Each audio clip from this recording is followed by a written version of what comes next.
of you know by now that the National Basketball Association season begins tonight. Doubleheader. I think it's TNT night, if I'm not mistaken. Correct.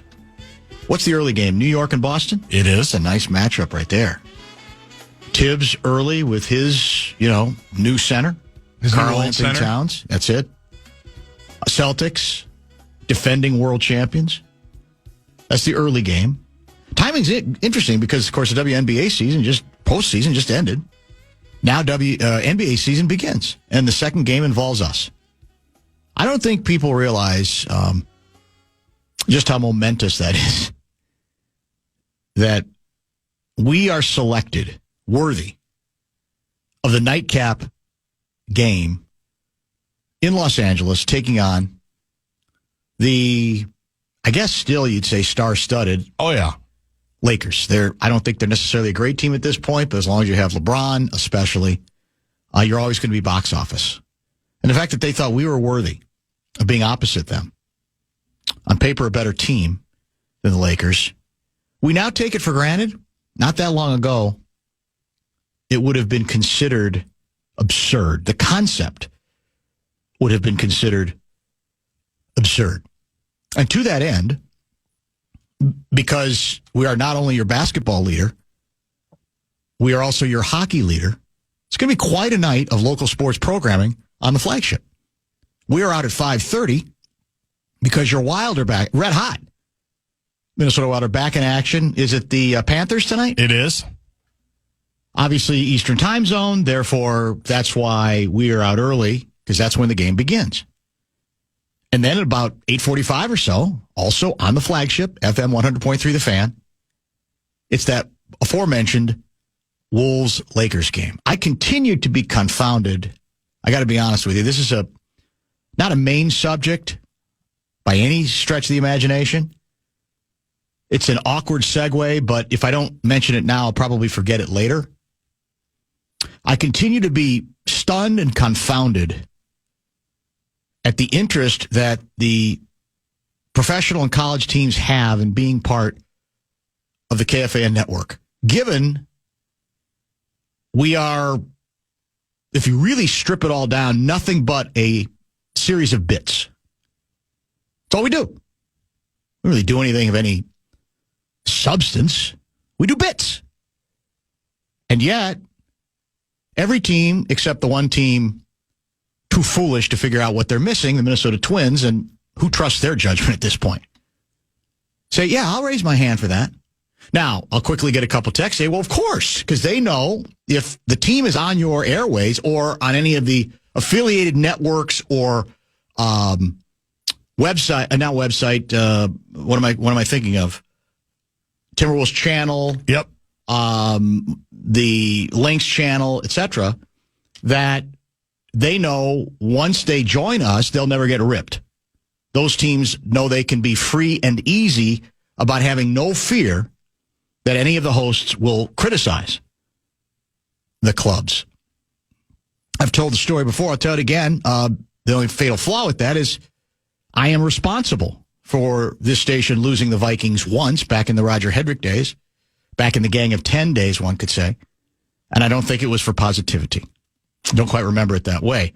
But in any case, it is interesting. It's puzzling, I would say. Isn't it a bit puzzling? It's bizarre. Because you think, well, stations would say, well, I don't need to be on a bit station.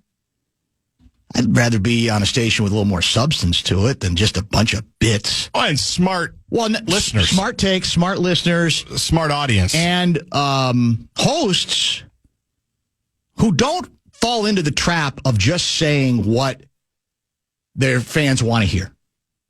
Right? I mean, because that's what I do. I wait. Well, yesterday was a good example, I think, of me saying, let's see, which way is the wind blowing on the Lynx losing Game 5? And the wind was blowing. Get on the air. It's your team, by the way. Get on the air and back Cheryl Reeve 100% that the Minnesota Lynx got screwed by the officials. They deserve better, etc. Oh, wait. wait a minute, I don't think that's the position I took. But in the world of give and take and debate on radio and who does what, there is, sadly, more than anything else, if we really kind of cutting through it all,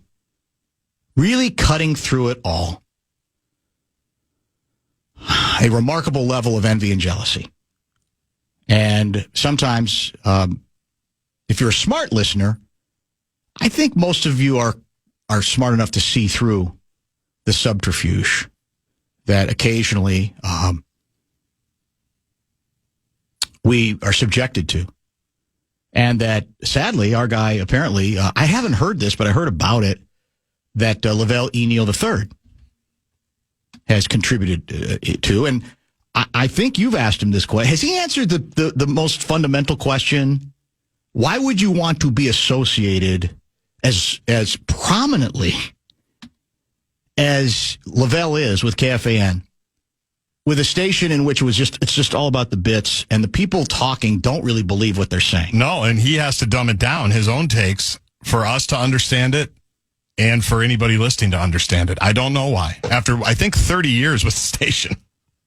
Is it 30? Well, it's about. Well, it's got to be 20. The truth finally comes out. He predates me, and I've been here 20. But I digress. Yeah, that was a longer digression than I intended originally. You get it out. But I do feel good about the fact that we got hockey and basketball tonight, both games on the flagship. Now, every Wolves game's on the Wolves channel. Correct. Every Wild game is on the Fan, unless it has to be. The only exception, I think, is when it goes to when the Vikings are playing, right? Cool 108. Cool 108. Yep. But Wolves have their own channel. And did I mention Alan Horton is going to join us at I don't think he did. I don't think we've talked to guests today. Yeah. Lavelle will join us tomorrow. Oh, good. I can't wait. Tomorrow? No, I know. It's Friday. Oh, it's Friday. Horton from Los Angeles at 4:30. And Kevin Seifert, who's already here, will join us in studio at 3:30 too. So, or 3:30 as well, I guess I should say. And one of the things I want to talk to Horton about is something we kind of got to with Johnny Athletic yesterday, but not in any depth. We kind of all know who's going to be in the rotation of 10 if indeed the head coach sticks to 10 early, like he says he's committed to. Maybe not all season, but early. But isn't the more important question, who is the most likely? What's 5? Is that a quintet? Yeah. What's the most likely quintet to finish most games? Because I think the answer to that question generally is directly related to how well Dante DiVincenzo plays. And there's a part of me that wonders whether he's going to play well enough that Finchie's going to have that pleasant problem on his hands that he's going to have to find a way to include him. So let's say you include him, do you include him at the expense of Mike Conley? Do you go with a small ball, 3-wing kind of a lineup? Conley, Anthony Edwards, and Dante? And who would you sacrifice? It's hard still for me to believe Rudy's going to sit at the end of games. Agree. I'm going to have to see it. Agree. I'm not saying he shouldn't sometimes, but we haven't seen that yet. Right. And the head coach has said what? This is a year where it should be about everybody knows they have to sacrifice. Well, does that sacrifice potentially include on certain nights Rudy Gobert finishes the game on the bench?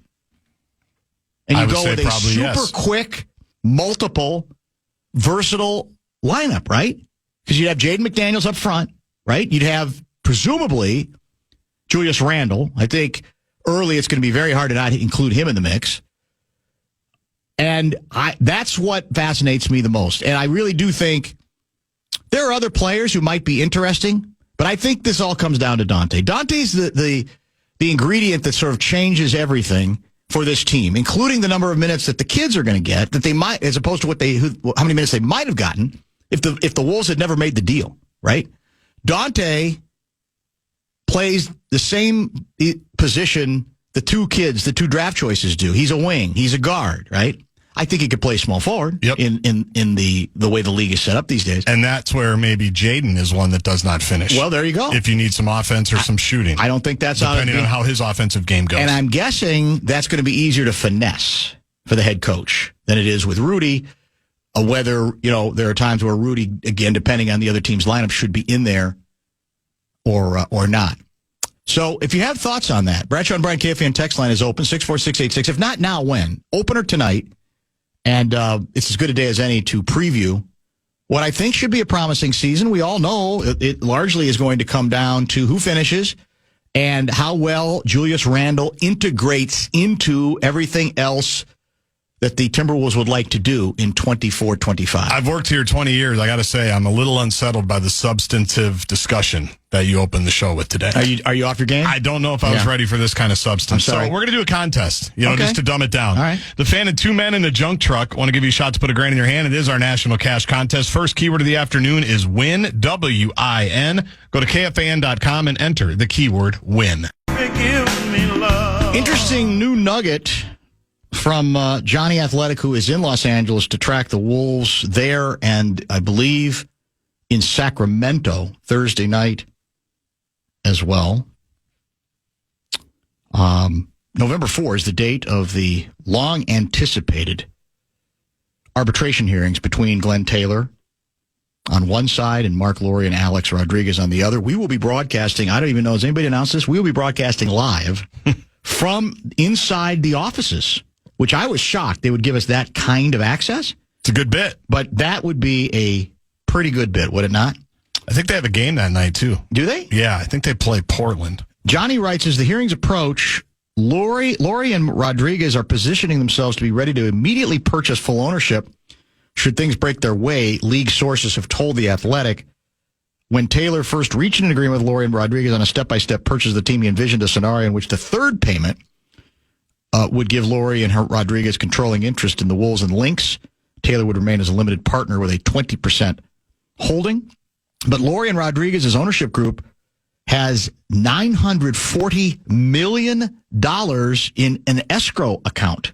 Boy, this is a big package that will be used immediately to buy out Taylor entirely. There you go. Should the two prevail in arbitration, according to league sources. I don't think we know the degree of hatred between these two sides. I mean, we had some inkling. Yeah. But this is another, I think, confirmation that the hatred might even be more visceral than we previously thought. So that doesn't mean, by the way, A-Rod and Laurie are going to win. Correct. But it is an interesting wrinkle to me that they want, 8 minutes later, you're out. Get out of here. See you later. Send us the account number for the Wire. Which, again, might work perfectly for then Glenn swooping in to buy the Twins. He'd have the money right there. There's no question. A lot of it. You just move it from one account to another, don't you? You would. Yeah, I think after the last, 6, 7, 8 months, they're not messing around anymore, Laurie and A-Rod. No. There's not going to be any equivocating about the money or do they have the money? Or I'm just saying... If you mean financially. Remember, the financing fell through within the last couple of weeks, but then they found another group. Now they've got Bloomberg. How much of that is Bloomberg's money? That's what I want to know. Bloomberg had to put a lot in that little escrow account, don't you think? Good guy to have on your side, It'd no be question. great. It'd be terrific. Well, he could, any number they needed, he could provide. He could. In cash. And not worry about it. And not miss a beat, not have to sell any of his 22 homes. Nope. Nothing. He'd lose absolutely nothing that he'd have to, sell. So here's what's interesting. I got a number of texts that have come in early. This texter guy, I think, is the moniker who's very eager because he has sent this text, I think, 6 times in the last 10 minutes. Dan, you constantly bring up when your integrity is brought into question the fact that the Vikings broke your relationship because of your negativity towards the team in the past. That merely proves the point that in order for the fan to be their broadcast partner now, the Vikings insisted that you be nice to them. Are you not? I missed that meeting. I was not invited to that meeting. I think it was a Minneapolis All email. Is that what it was? I think you were on it. Well, I'm not good at answering those, as you know. So, believe whatever you want to believe. The proof is listening day to day. Come on, man. Yeah. Is there that much ripping right now? No. They're 5-1. Seifert will be in here in studio in minutes to get his reaction to the Lions game and what might be coming down the road. But I'm not going to get into the silly game of trying to defend my opinions. And last thing I would do is to suggest that you need to agree with any or all of them. But I think it's demonstrably provable that I don't really suffer from a reluctance to rip.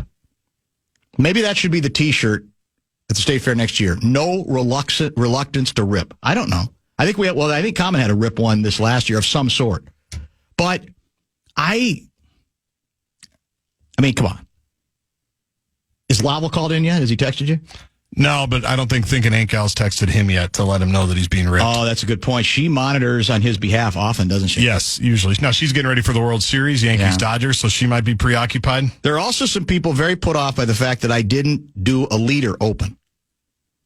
And it was very conscious because I'm beginning to think there's some days where I just don't feel like going with a leader, even though there's an opening subject, which today was, who cares about who starts games for the Wolves? More importantly, who's going to finish with all this extra talent we have? But I apologize for people who are not handling that well. They're like, well, what happened to the leader? What are we doing? I have done it several times before. Today, apparently, is the first day where it has gotten to a number of people who are worried that, is that a signal of something? No, I don't think it. There's just some days I just want to start talking. That's all. Texture guy's back. We all know that Barney is bought and paid for, but I expect better from you. I've been reading your columns since the 80s, and a listener since. I've always been a fan. You can't tell me the KFAN and you doesn't take it easy on the Vikes. Texture guy, I can't. You're going to believe what you want to believe. I think most people, including PA, would acknowledge that as the radio voice of the club, he's a cheerleader for the team. Now, not according to Mike Zimmer. What's interesting, well, that's what I was going to go with. We play a bunch of Vikings talking points the day after every Vikings game. No! And what fascinates me is PA, despite his reputation, on game day at least, when he's pissed off or disappointed, he's riding it. And he's saying, what are we doing? Same with Bursich. Including on the fail to convert on 3rd and 4 to open up the door for the Lions to get the ball the last time. Do you still have that soundbite? We should play that sound. Was it in that one? It was in a talking point, right? Yeah, it was in the first talking point, I think. Vikings 4 of 9 on 3rd down. Aaron Jones in motion to the left. Darnold out of the shotgun. Sprints out to the right. Throws too high at the 40. Incomplete. And he had Jefferson at about the 38 for a first down. The clock stopped with 2:41 to go. Darnold threw the ball 100 miles per hour. See? And I think that play was there for a first down, Pete. You can fade it. That's not positive. That's honest. Saying, well, God, take something off there. I mean, now it's perfect. And we get those on him all the time when he's exasperated. Yep. So, take it for whatever it's worth. Larry Mondello guy has checked in. There are people who think the fan is nothing but bits? Come on. Do they think people really tune in just for hacky jokes from dumb listeners who think they're funny? But speaking of bits, what happened to This Is Your Leader? Did I miss it? No. Now I think I'm going to do it more often where I don't use it, because then maybe it'll feel more special when I do. Does that make any sense? I don't know. I might be overthinking it. I love Salty Dan, especially when Lavelle E. Neal III is in your head. That's over here. Regarding the links, let me guess. You look the other side to where the other person is saying. Let me guess again. You even hedged that. You both sides it with a plum. I didn't. In my pecking order, I don't have the officials and the links ineptitude in the second half, and especially in the overtime side by side.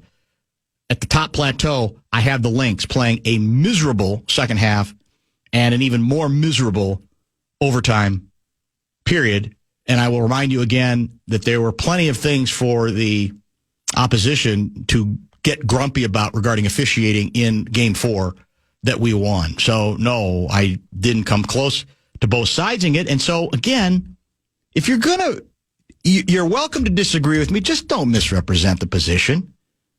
that I took. And yeah, he's buying the Lavelle lie, which is I couldn't, out of good conscience, come to the decision that this is my opinion on what took place in Game 5. It must be some kind of a calculated bit. But if it was calculated to win more people over, then I would side with the Lynx. That's where we got to decide what strategy you're going to use to savage us. Because it seems like the goalposts get moved depending on what folks are attempting to say. I'm here to tell you, what I try to be regarding officiating is consistent. And I'm going to be, at least in theory, as consistent regarding the women's teams as the men's teams when it comes to the preoccupation that many of you have with officiating, which doesn't mean the officiating is universally good, but it just means it's too easy to fixate on the player or two that screwed your team and to conveniently leave out the player or two that perhaps in a previous game screwed the other team as well. We are at the bottom of the hour pause. And by the way, because of Lynx hockey, Wild hockey, I got Lynx basketball on the mind right now, on the brain. Wild Panthers, we have a 2.5-hour show today. And so let's get to Kevin Seifert when we come back. He is in studio. I sense with Seifert in everything he's written post the Lions game, a lot of damage control. What do you mean? A lot of damage control is what I'm going to give him a chance to defend himself, but it sure as hell looked to me, if you want to talk about trying to stay on the good side of people who run this organization, it looked to me like that's a lot of what he's done to this point. I think that, like you, they told him, we know where you live. That's possible. And we're waiting for you to mess up. Yeah. Is Seifert? No, Seifert wouldn't be the book of bits because he's a writer. He's a writer. Yeah, he understands. Yeah. I used to be a writer. Pen to paper. I went over to the dark side. If you have questions for Kevin Seifert, hit the talkback line today. This is a good day to hit the talkback line. We haven't hit it hard enough lately. Maybe you have a Vikings question or observation. Perhaps you have something Timberwolves related. Maybe you have something Minnesota Wild related. How much hockey, Kevin Seifert, have you covered in your professional career? One game. One, literally. And that was a Washington Capitals game when I was an intern at the Washington Times in The Washington Times, 94 or 95. So, and did you feel like you had any idea what you were doing? No, that was even before do I still have any idea what I'm doing? I don't know. But yes. That was when I grew up on the East Coast and their base, the Capitals had been there for a long time, but I did not follow hockey. There was no hockey. Now, were you doing the gamer? Or was a sidebar? I think I did a sider. Okay. The beat writer handled the gamer. Oh, okay. You didn't have to. No, but it was still a deadline, and I still didn't know what a blue line was, and maybe I still don't know what it is. But at that time, I was making it up as I went along. That's okay. Sometimes that's what you have to do. For sure. A lot of this business is faking it effectively. Yeah, absolutely. If people are honest about it, right? I don't even think that's giving anything away. No, you just fake it till you make it. In many professions, I think that's fair to say. So Seifert is here in studio, and we got a lot to get to regarding the Vikings for sure. I don't know. I felt like everything I've written from you or read from you post game has been incredibly positive. I mean, I forgot we lost the game. Yeah.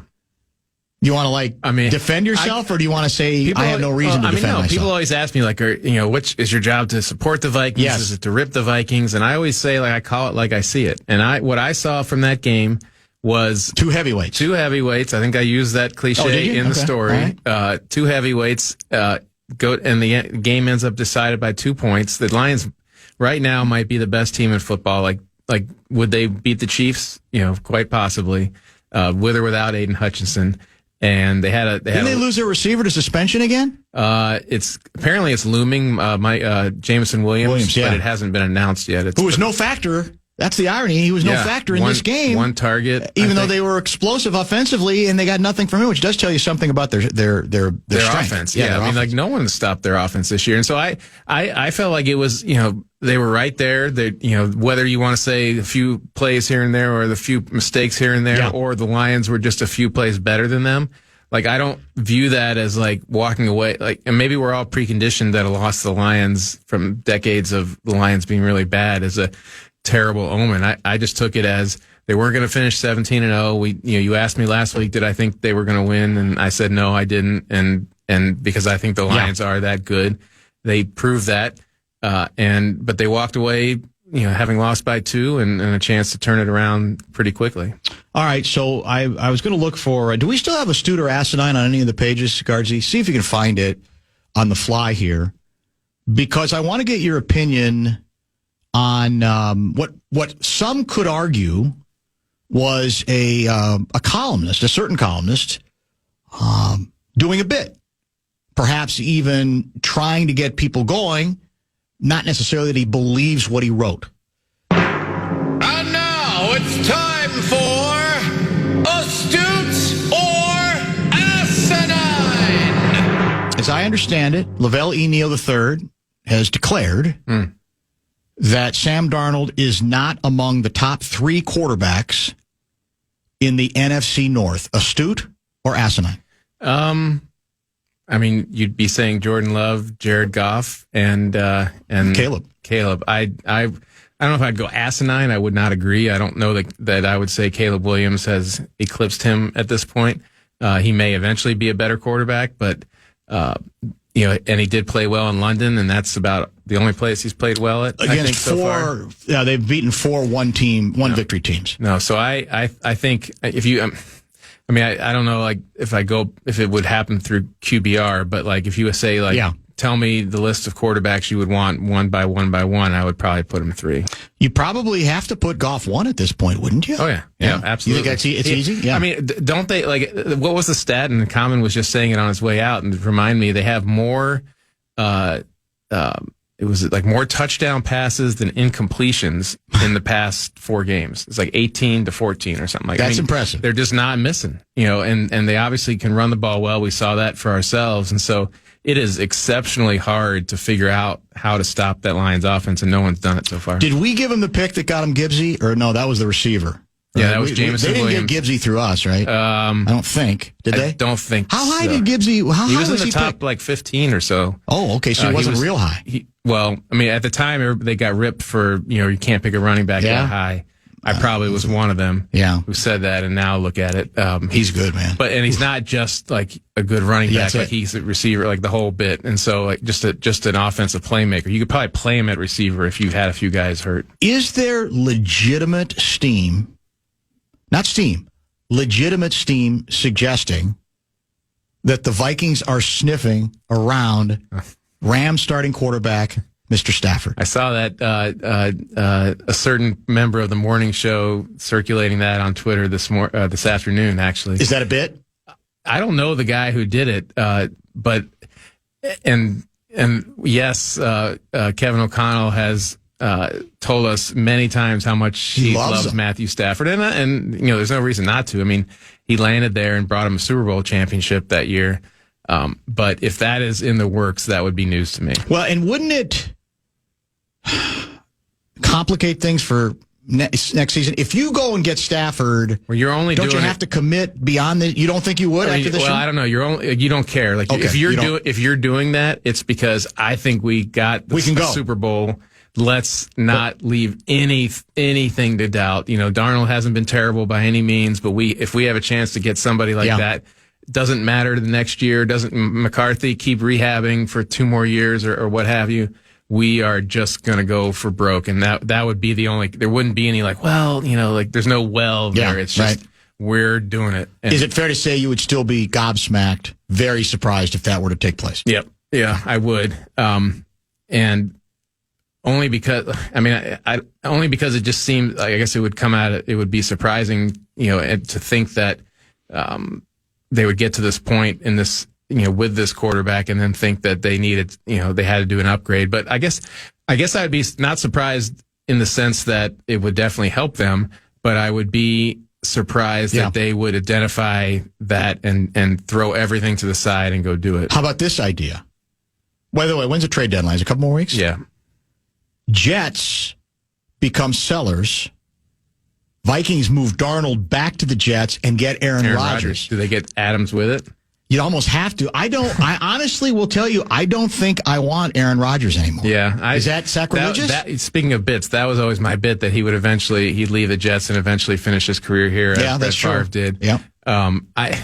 there's a lot of baggage there, and there always there has been for a while, and there's just not the level of performance that there used to be, and it's not surprising he's 40 years old. So, but again, like if you think everything else about your team is a slam dunk Super Bowl team, and all you need is a Super Bowl quarterback, like you wouldn't necessarily say that isn't some kind of upgrade. Stafford is a flat out better passer than Darnold. Is that fair to say, or is that not as automatic as one? Not as mobile. Yeah, Darnold's more mobile. Passer connotates like arm strength, or like he's just a better quarterback. Yeah. He's better at conducting the passing game, and then maybe all but 3 or 4 quarterbacks in the whole league. Give me a letter grade on Darnold for the Lions game.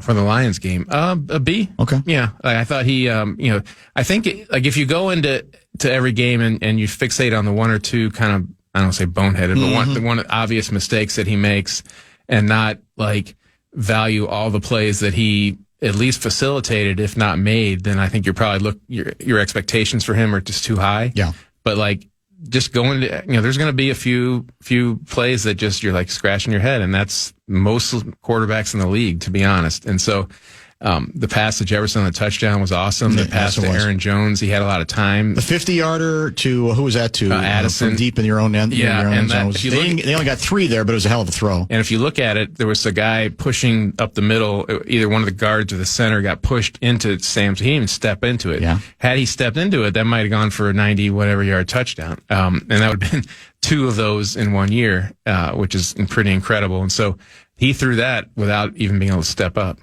How do we view the theory that, to a certain extent, the Lions indicated that there are weaknesses in this defense? Now, you have to maybe be as skilled as the Lions to do something with it, but do you think they exposed some things that we haven't seen previously that other teams might be able to grab onto, or does it just have to do with, if your offense is as good as the Lions, maybe you can do some of those things? Because in the middle of the game, they took it to them, and every drive, there were no short drives. No, they were just long drives. And they were systematic and effective, and it was running, and it was throwing, and it was doing everything. I think probably some of the things they did are like they're the only ones capable of doing it. So they're like, you build a defense and you say, if they do this, then we'll just tip our caps to them. There's maybe 1 or 2 teams or 1 or 2 quarterbacks in the league who can do that. And I think they probably got a little bit of that, but they also I think you started this off about rose tinted glasses and all that. Like, to me, yes, those 4 touchdown drives really hurt, but the next 4 drives were like they toughened up. It was like punt, fumble, and they recovered. Yeah, you're right. And so and it wasn't just by the Lions ran out of gas or used all their good plays. Like, they made some adjustments and they scored 7 points. The defense itself, right? And they scored, so they were +4. They gave up a field goal and they scored a touchdown. Yeah. So, and so I think that should be worked into the equation too. Like, they did, it wasn't there was a time, and probably everyone watching the game thinking they're going to lose this 50 to.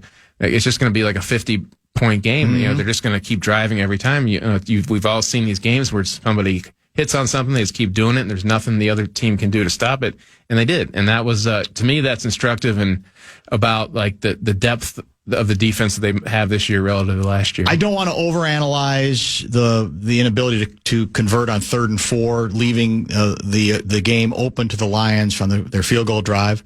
It happens. It happens to better offenses, worse offenses. But what are your sources saying? What went wrong on that play? Because because PA thought the ball was zinged too hard. Other people said, there's 2 receivers too close to one another.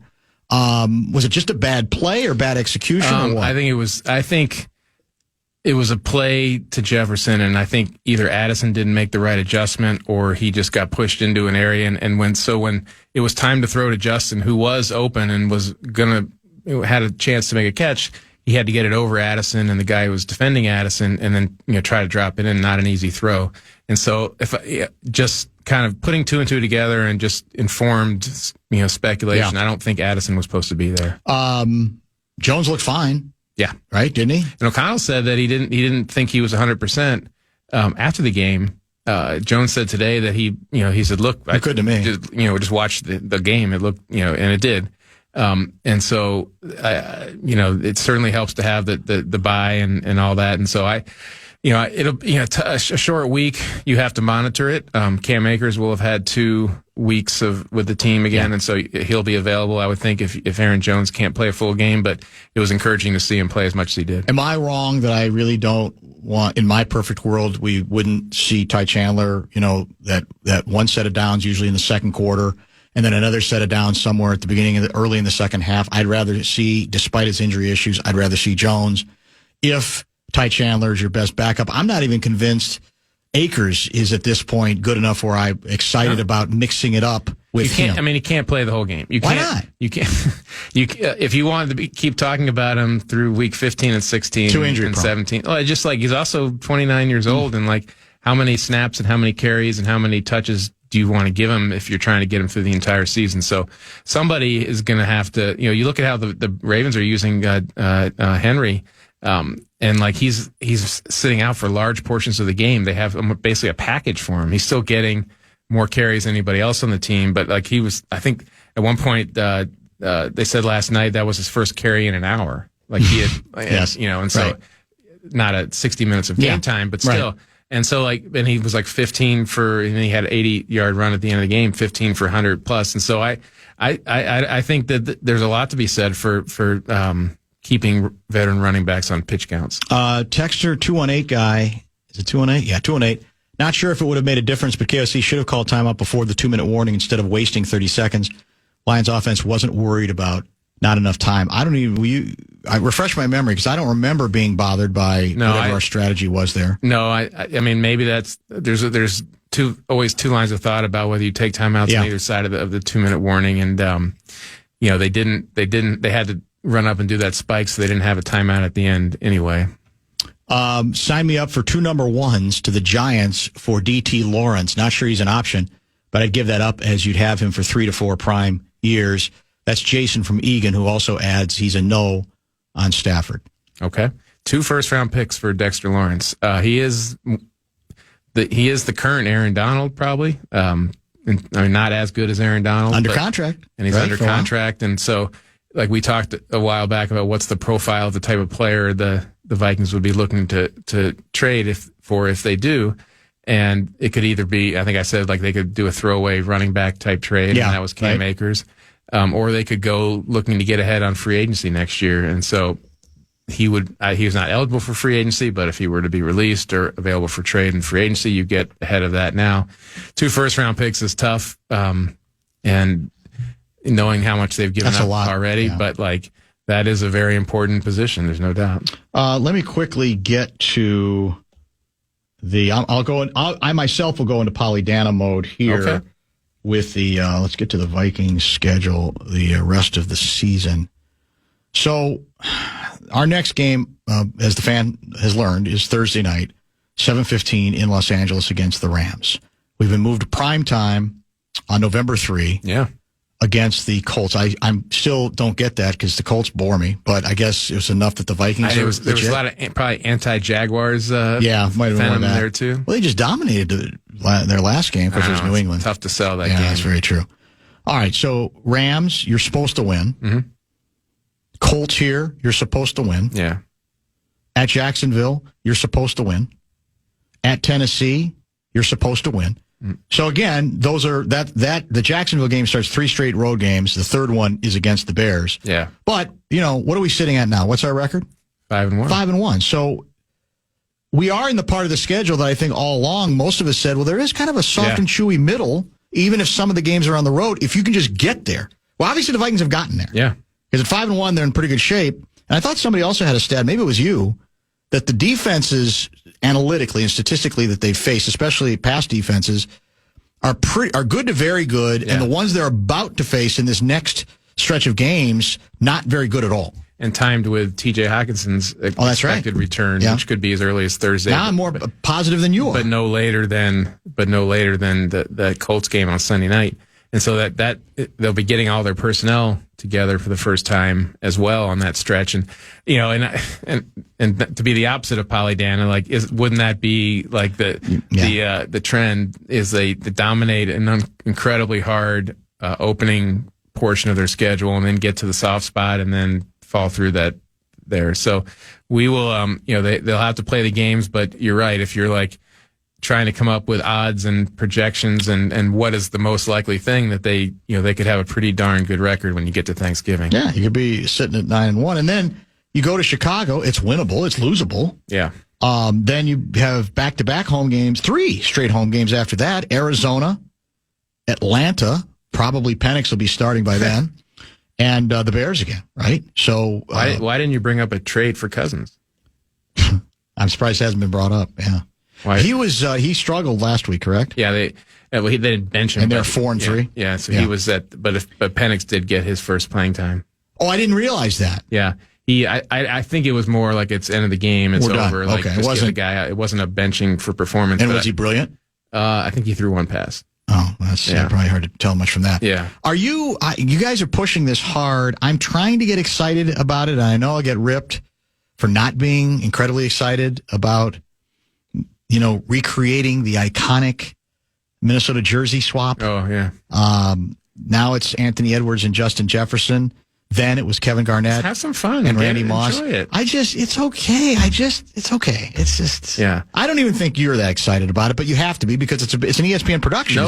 No one instructed me to be excited about it. Guardsy, are you excited about it? Absolutely. You tend to get excited about this stuff. He's been beside himself all day. See, but I'm a child of the 90s. I mean, the original photo meant something to me. I get that, and that's why I just don't think. I think it's an artificial attempt. I think it's apples and oranges. It's kind of like, as good as these guys are. I think it's apples and oranges. And the video I saw, I just didn't think it was that interesting. Where the by-play, it's okay. It didn't do that. Yeah. Well, I mean, to me, like the semi-serious conversation of it is that the first 2 guys are both Hall of Famers. Are these 2 guys Hall of Famers, or are they just 2 guys that they are? I think they are. They will be. I mean, there's no guarantee. Yeah. I don't know. I mean, Jefferson might already be close to there. I'd argue that. You think Edwards is further along? No. Oh. I don't know. But, I mean, I'll trust you on that. I'd argue that these 2 guys are certainly more fun personalities. That's true. Like, that's the fair other to 2 say. guys were like, I mean, they had big personalities, but there was like some edge for both of them. These 2 guys are just like, which might make it actually more interesting. As far as sometimes edgy is better, but these 2 guys, like, it's just like a pure, happier pair. The funniest part was when Edwards basically says, "Who's the running back?" Derrick Henry. Yeah, basically said, I just go after him. That was beyond preposterous. But the whole conversation, not just these 2 guys, but the whole conversation of could a basketball player play football, or could a football player? Edwards could play football, but it's just so if he's brought up in it. Yeah, I think he could. I just think the whole thing is just not that interesting of a conversation. Like, who cares? Well, lighten up. They're just having fun with it. Like that. I mean, I enjoy their personalities. Yeah. I think that conversation was probably foisted on them in some way, shape, or form. I doubt. I don't know. Ant says he can do everything. Your masters are very manipulative, aren't they? Well, I don't know. I don't know who would have said it, but I doubt that, like, in their spare time, that either one of them spends a second thinking about whether they really. You're wrong on Edwards. No, Edwards thinks he can do everything. There's really nothing. I mean, Edwards thinks he could win the World Chessmaster Championship. Yes. And World Ping Pong Championship, even though he finished runner-up in the Conley tournament the other day. You got to start somewhere, though. You do have to start somewhere. Who beat him? It was a woman who I honestly don't even know who she is. The rumor was that because she a ringer from the pro circuit. The question was, there were sponsors there represented by, they had each sponsor had a representative, so to speak. But I couldn't get to the bottom of what sponsor she was representing, and there were some rumors about how she just showed up and she kicked everybody's ass, basically. Collected first place. Yeah, exactly. And told JJ basically, well, he doesn't lift like a football player. If I lifted like a football player, I'd look like Derrick Henry. I'd be ready to go. Well, he's built, like he's got the kind of physicality, I think, that if he grew up in football, I think he could have been a football player. Yeah, he used the Cam Chancellor, who was the big, hard-hitting safety from the Seattle Legion of Doom. That was the analogy he was using. I'm trying to figure out which wedding picture to replace at my house with that picture from today.